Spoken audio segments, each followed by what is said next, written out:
नमस्कार, मैं राहुल। आईआरसीटी घोटाले मामले में दिल्ली हाईकोर्ट से लालू यादव को कोई राहत नहीं मिली। अगली सुनवाई 14 जनवरी को होने जा रही है और इसी बारे में विस्तार से जानते हैं अली अरशद से। आखिर पूरा मामला क्या है और क्यों लालू यादव को इस मामले में राहत नहीं मिली। देखिए, आईआरसीटीसी जो घोटाला है इसके बारे में आपको विस्तार से बताएंगे आखिर ये पूरा मामला क्या है और ये घोटाला क्या है। सिर्फ आईआरसीटीसी घोटाला में लालू यादव जेल में नहीं है। Lalu Yadav land for job और भी बहुत सारे मामला हैं जिसको लेकर लालू प्रसाद यादव जो है वो जेल में है।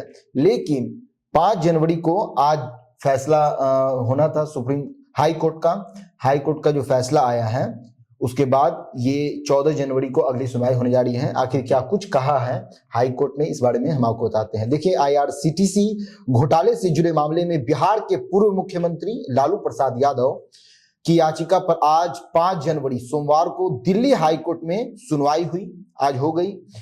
कोर्ट ने लालू यादव की याचिका पर निचली अदालत के आदेश पर रोक लगाने से इनकार कर दिया है। लालू प्रसाद यादव आईआरसीटीसी घोटाला मामले में दिल्ली हाई कोर्ट में गए थे।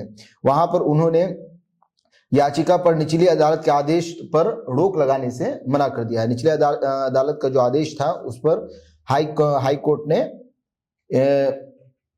याचिका पर रोक लगाने से मना कर दिया है। उच्च न्यायालय ने सीबीआई को जवाब दाखिल करने को कहा है। अगली सुनवाई 14 जनवरी को होने जा रही है। बता दें कि लालू यादव ने निचली अदालत के उस आदेश को चुनौती दी है जिसमें उनके खिलाफ आरोप तय किए गए थे। दिल्ली के राउज एवेन्यू कोर्ट ने 13 अक्टूबर को लालू राबड़ी और तेजस्वी यादव को, सिर्फ लालू प्रसाद यादव इस मामले में नहीं है, इस मामले में जो आरोपी हैं वो लालू प्रसाद यादव की पत्नी और पूर्व मुख्यमंत्री राबड़ी देवी भी हैं और तेजस्वी यादव जो उनके बेटे हैं वो भी इस मामले में आरोपी हैं और उन्हें घोटाले में आरोपी माना गया है। मामला उस समय का है जब लालू प्रसाद यादव केंद्र सरकार में रेल मंत्री थे। ये जो मामला है आईआरसीटीसी घोटाला, ये किस समय का है? तो ये उस समय का है जब रेल मंत्री लालू प्रसाद यादव थे। आरोप है कि उनके कार्यकाल के दौरान आईआरसीटीसी के अधीन कुछ होटलों और उनसे जुड़ी जमीनों को निजी कंपनियों को नियमों की अनदेखी करते हुए पट्टे पर दिया गया था। बिना जो नियम होता है एक किसी भी टेंडर को देना, किसी भी कोई सिस्टम को अगर किसी कंपनी के हाथ में दिया जाता है तो उसके लिए बहुत सारे नियम बनाए गए हैं। उस नियमों की अनदेखी किए बगैर घोटाले करके गलत तरीके से उस कंपनी को वो टेंडर दिया गया और उसके बाद से कुछ डिमांड किया गया। वो डिमांड क्या है वो भी हम आपको बताते हैं। देखिए, जांच एजेंसियों का दावा है कि इस प्रक्रिया में पारदर्शिता का पालन नहीं किया गया और इससे कुछ निजी कंपनियों को अनुचित फायदा पहुंचा। देखिए, लालू यादव को साजिश की जानकारी थी। दिल्ली राउज एवेन्यू कोर्ट ने इस बारे में बताया है कि दिल्ली की राउज एवेन्यू कोर्ट ने 13 अक्टूबर को लालू यादव, राबड़ी देवी और तेजस्वी यादव को आईआरसीटीसी घोटाले में आरोपी माना। अब तीनों के खिलाफ केस चलेगा। कोर्ट ने कहा कि लालू की जानकारी में टेंडर घोटाले की पूरी साजिश रची गई। टेंडर में उनका हस्तक्षेप था, इससे लालू परिवार को फायदा हुआ। राउज एवेन्यू कोर्ट जो है उसका कहना यह है कि लालू प्रसाद यादव रेल मंत्री थे और जो कुछ भी टेंडर का घोटाला हुआ लालू प्रसाद यादव को इस बारे में जानकारी थी और जानकारी होने के बाद भी उन्होंने इस पर कोई एक्शन नहीं लिया और सबसे ज्यादा फायदा पहुंचा इस टेंडर से। किसी एक को फायदा, बहुत सारी कंपनियों को फायदा होना चाहिए था, लेकिन कंपनियों को फायदा पहुंचा तो पहुंचा, सबसे ज्यादा जो फायदा पहुंचा वो लालू यादव के परिवार को पहुंचा। इसी मामले को लेकर आज भी सुनवाई जो है आज तक जारी है। उधर लालू ने इन आरोपों को निराधार बताया है। ये मामला रांची और पुरी स्थित आईआरसीटीसी की होटलों के टेंडर में भ्रष्टाचार से जुड़ा हुआ है। और तेजस्वी यादव ने क्या कुछ कहा इस बारे में वो भी हम आपको बताते हैं। 13 अक्टूबर की सुनवाई के बाद तेजस्वी यादव ने सोशल मीडिया प्लेटफॉर्म एक्स पर लिखा, जब तक दंगाई और संविधान विरोधी बीजेपी सत्ता में है और मेरी उम्र में बीजेपी से लड़ते रहेंगे।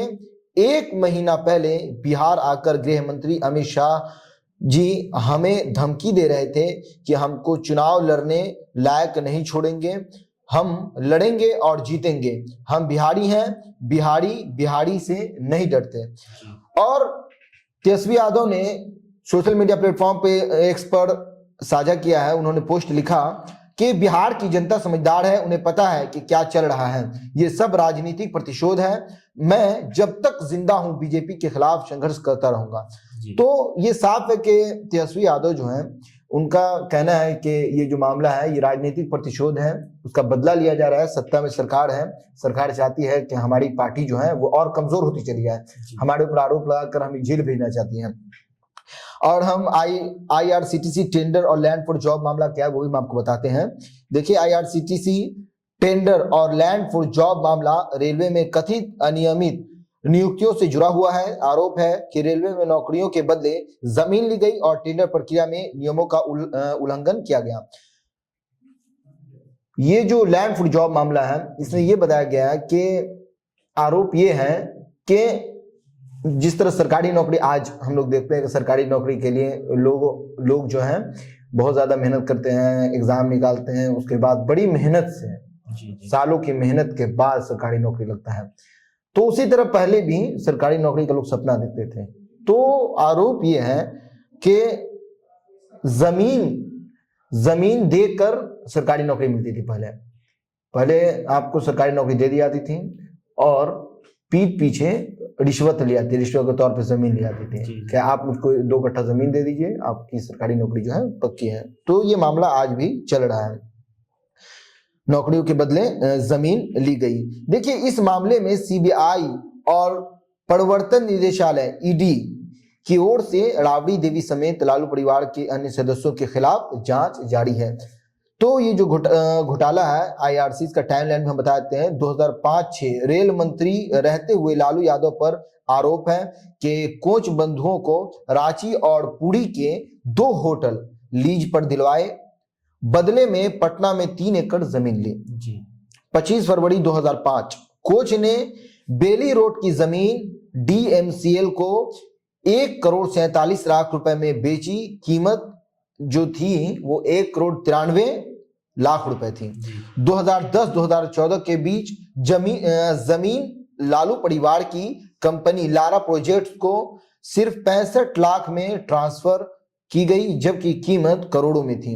इस तरह जमीन की जो रेट है, जमीन का जो एक्चुअल रेट है वो 10 करोड़ है, लेकिन बेचा कितना हो गया 10 लाख में। इस तरह के घोटाले किए गए ताकि सरकार को भी ना पता चले और यहाँ हमारा भी काम हो जाए। और 7 जुलाई 2017 CBI ने लालू समेत 5 पर FIR दर्ज की, 12 ठिकानों पर छापे भी मारे और 16 अप्रैल 2018 लालू राबड़ी और तेजस्वी यादव पर चार्जशीट दाखिल की गई, जिस मामले पर आज भी कोर्ट में सुनवाई जारी है। और लालू प्रसाद यादव जो है हाई कोर्ट दिल्ली गए, लेकिन वहां से भी उनको कोई राहत नहीं मिली है। 14 जनवरी को अगली सुनवाई होने जा रही है। तो आपने सुना किस तरीके से विस्तार से बता रहे थे अरशद अली। और देखिए लगातार जो सुनवाई है 14 जनवरी को यानी डेट दी गई है हाईकोर्ट, दिल्ली हाईकोर्ट की तरफ से। और ये जो मामला है बहुत दिन से चल रही है, लालू परिवार पर भी ये जो गाज गिरता आ रहा है। और इसी तरह तमाम वीडियो के लिए हमारे साथ बने रहे, देखते रहे हल्ला बोल TV। धन्यवाद।